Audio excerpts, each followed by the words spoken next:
Praise the lord. ಈ ಒಂದು ಶುಕ್ರವಾರ ದಿವಸದ ದೇವರ ವಾಗ್ದಾನ ವಾಕ್ಯವು ಲೂಕನ ಬರೆಸುವ ವಾರ್ತೆಯಲ್ಲಿ 18ನೇ ಅಧ್ಯಾಯ ಅದರಲ್ಲಿ 42ನೇ ವಚನ. ಯೇಸು ಅವನಿಗೆ, ನಿನಗೆ ಕಣ್ಣು ಬರಲಿ, ನಿನ್ನ ನಂಬಿಕೆಯೇ ನಿನ್ನನ್ನು ಸ್ವಸ್ಥ ಮಾಡಿದೆ ಎಂದು ಹೇಳಿದನು. ಭೂಮಿ ಮೇಲೆ ಇರುವಂಥ ಜನರು ನಿಮ್ಮ ಹಣಗಳನ್ನು ಮೆಚ್ಚುತ್ತಾರೆ, ನಿಮ್ಮಲ್ಲಿರುವಂಥ ಜ್ಞಾನಗಳನ್ನು ಮೆಚ್ಚುತ್ತಾರೆ.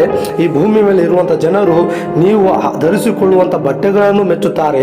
ಆದರೆ ನಿಮ್ಮನ್ನು ಉಂಟು ಮಾಡಿರುವಂಥ ದೇವರು ನಂಬಿಕೆಯನ್ನು ಮಾತ್ರ ಮೆಚ್ಚುವವನಾಗಿರ್ತಾನೆ ಪ್ರಿಯರೇ.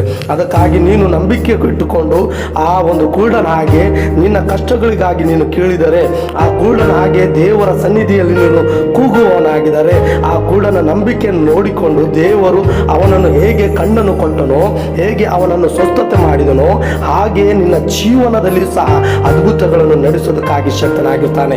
ಅದಕ್ಕಾಗಿ ನೀನು ಅದ್ಭುತ ಹೊಂದಬೇಕಂದರೆ ನಿನ್ನ ಕಷ್ಟಗಳನ್ನು ತರುತ್ತಿರುವಂಥ ಜನರ ವಿಷಯವಾಗಿ ಚಿಂತಿಸಬೇಡ, ನಿನಗೆ ಭಯವನ್ನು ಹುಟ್ಟಿಸುತ್ತಿರುವಂಥ ಆ ಸೇತನ ಮಾರ್ಗವಾಗಿ ಚಿಂತಿಸಬೇಡ, ನಿನ್ನನ್ನು ನೆಮ್ಮದಿಯಲ್ಲಿ ಕೆಡಿಸುತ್ತಿರುವಂಥ ಜನರ ಮಾರ್ಗವಾಗಿ ಚಿಂತಿಸಬೇಡ.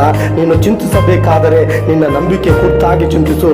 ನೀನು ನಿನ್ನ ಸೃಷ್ಟಿಕರ್ತನ ಮೇಲೆ ಹೇಗೆ ನಿನ್ನ ನಂಬಿಕೆ ಇದೆ, ಯಾವ ರೀತಿಯಾಗಿ ನಿನ್ನ ದೇವರು ನಡೆಸ್ತಾನೆ ಎನ್ನುವಂಥದಕ್ಕಾಗಿ ನೀನು ಚಿಂತಿಸುವನಾಗಿರು. ನಿನ್ನ ನಂಬಿಕೆ ನಿನ್ನನ್ನು ಸ್ವಸ್ಥ ಮಾಡ್ತದೆ ದೇವ ಮಗನೇ. ಅದಕ್ಕಾಗಿ ದೇವರು ಹೇಳಿದು, ನಂಬಿಕೆಯಿಂದಲೇ ದೇವರನ್ನು ಮೆಚ್ಚಿಸೋದು ಸಾಧ್ಯ ಅಂತದೆ. ಅದಕ್ಕಾಗಿ ನೀನು ಇಟ್ಕೊಳ್ಬೇಕಂದ್ರೆ ನಂಬಿಕೆ ಮಾತ್ರ ಇಟ್ಕೊ.